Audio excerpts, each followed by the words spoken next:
The sickness begins on a Thursday, an unextraordinary, lukewarm morning in March. The nurses wake Katie Craven to find that her eyes have turned yellow. Gold, really. Every speck of them Midas-touched and blazing, even in the spaces where the whites ought to be. Her pupils are the most unnerving thing of all. They have been stretched vertically, 2 slits from lid to lid. Inhuman. Later, the remaining nurses will muse on the strangeness of Katie being the first to show signs. A quiet, obedient child, appropriately unattractive, with her coarse orange hair, her jagged, rot-puckered teeth. Unfortunate, they had always called her, rolling the word across their tongues, savouring the guilty, irresistible cruelty of it. They remark that Katie herself seems unaware of the transformation. They suppose Katie, who is more or less mute, to be unaware of most things. They do not see the way her new eyes dart to a basin of water, a window pane, the cracked mirror in the corner of the senior dormitory, the way they catch sight of their own reflection, pounce on the alive, warm, twitching image of it. They have made a fatal misjudgment. Katie is not unaware. What Katie is unsurprised.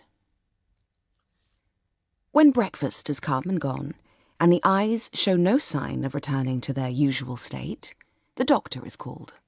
He is quick to arrive, marching up the drive of the St. Francis Invalid Colony with artful efficiency. He glances up at the building as he approaches.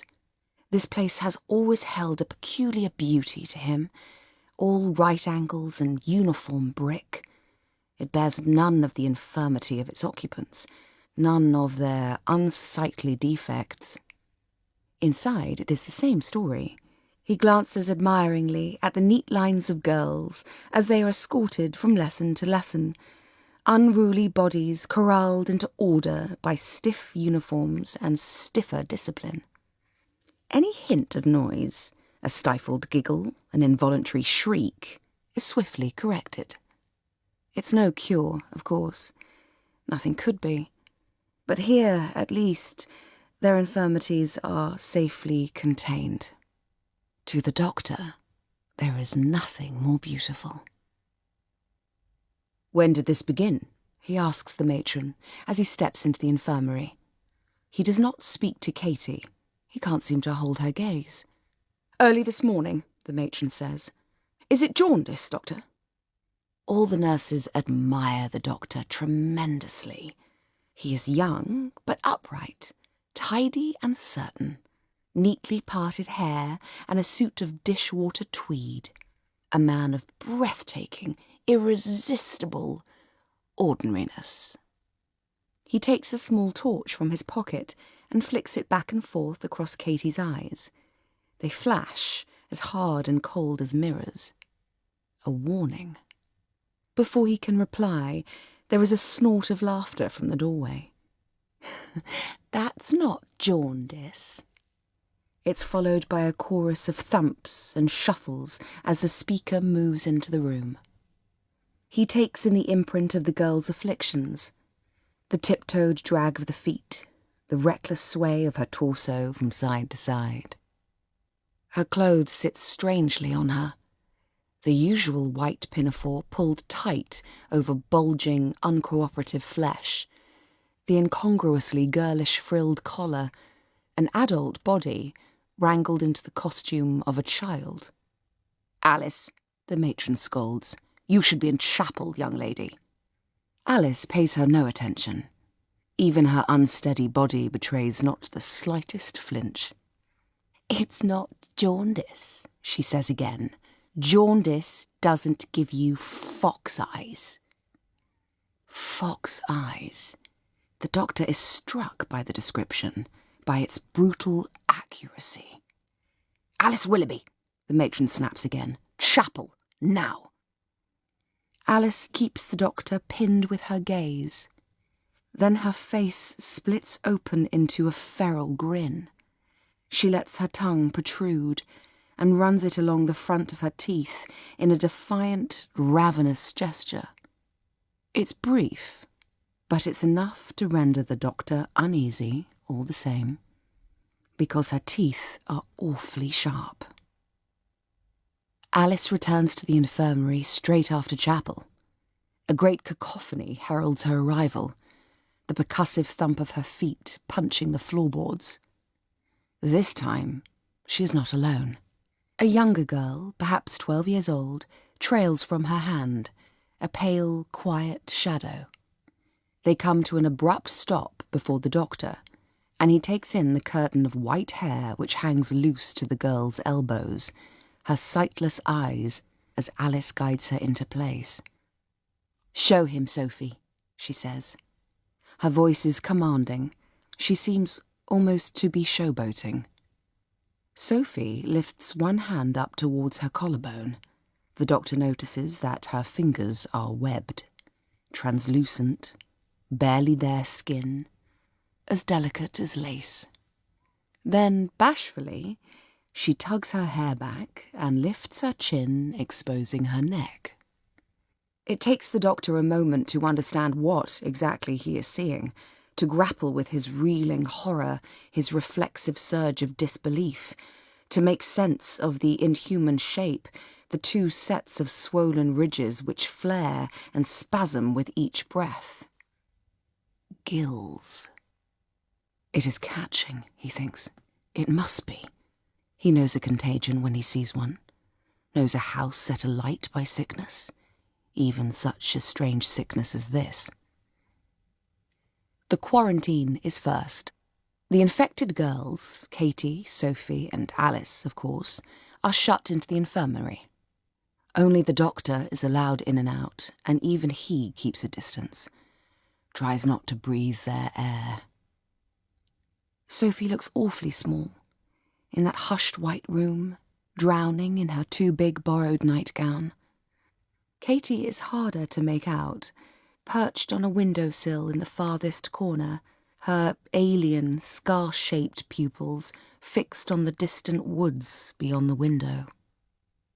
Alice is the strangest of all.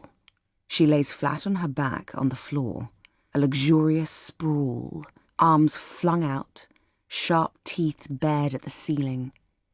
Every so often, she'll laugh. It's a grotesque, consuming sound. It ricochets around the infirmary and racks Alice's body in hysterical spasms. The doctor looks down at her. He says nothing, but his lips shift as he runs his tongue along his own blunt, uniform teeth.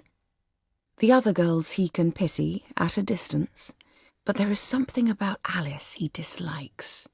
He feels a wild, irrepressible kind of disgust as he studies the chaos of her body. If he was a bolder man, he might even call it hatred. Outside, the nurses begin the examinations. Every inhabitant of the colony is lined up along the corridor, as they would be for a knit check or a spoonful of cod liver oil. The nurses pick through their hair, feeling along their scalps for budding, velvety horns, measuring claw-sharp nails, startling at the slithering emergence of a long, forked tongue. The sickness has torn through the senior girls' dormitory and the older women's villas. Some of the youngest children seem unaffected, but only a few. Soon the infirmary is seething with it, a yelping, scratching, howling mass of uncontrollably mutating bodies. Barely enough floor space to hold them all.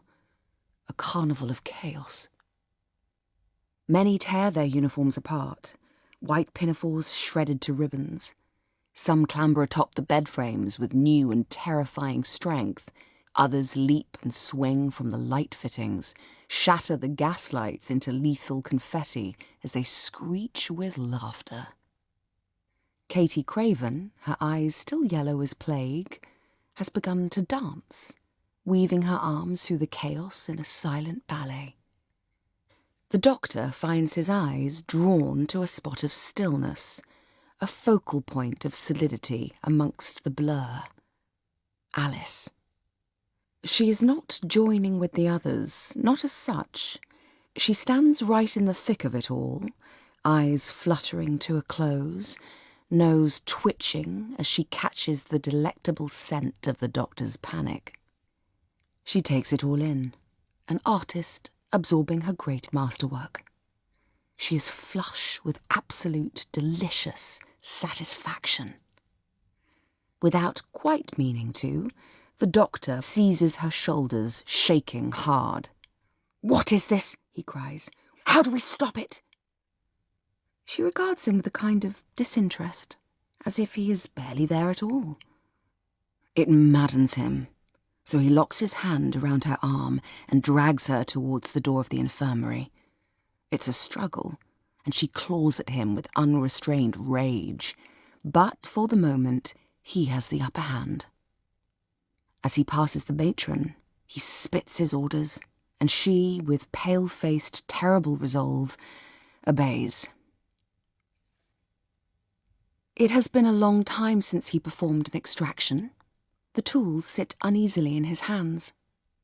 Alice is before him, chin high and proud. She is held down by the nurses, 3 of them, in fact. He can hear a strange sound, a distant keening. Another girl, another procedure. Scales being scraped and prized from skin. Or a declawing, perhaps. He looks at Alice again, at her locked-shut jaw. The muscles of her face writhe and tick with the force of it. "Open wide," he says. Even to his own ears, the words are jarring. Too cloying, too childlike. Alice's eyes flash with amusement, a horrible, hungry glint. Her mouth does open, terrifyingly, unnaturally vast, a wolf's maw. It engulfs his hand completely. Her teeth rest around his wrist, teasingly light. "Please," he whimpers. Another muffled wail echoes from next door. Alice's eyes are locked on his own. Then her teeth clamp down, and his world turns white. The house is empty now. The doctor can feel it before he even opens his eyes. The eerie vacancy of a building drained of occupants. An architectural corpse. He isn't aware of much else, just the shocking wetness of his own blood, and a startling absence somewhere around his right wrist. He has been left on a bed. Someone has pulled the bedsheets to cover him, tucking him in tightly, a mockery of comfort. In a bleary corner of his vision, he can see the dormitory door. He knows, without checking, that it will be locked. All is silent. No more stumbling feet drag across the floorboards. But outside, if he listens carefully, he can hear the distant stampede, the woods alive and wild with brand new creatures. Far away, a wolf howls to the open sky.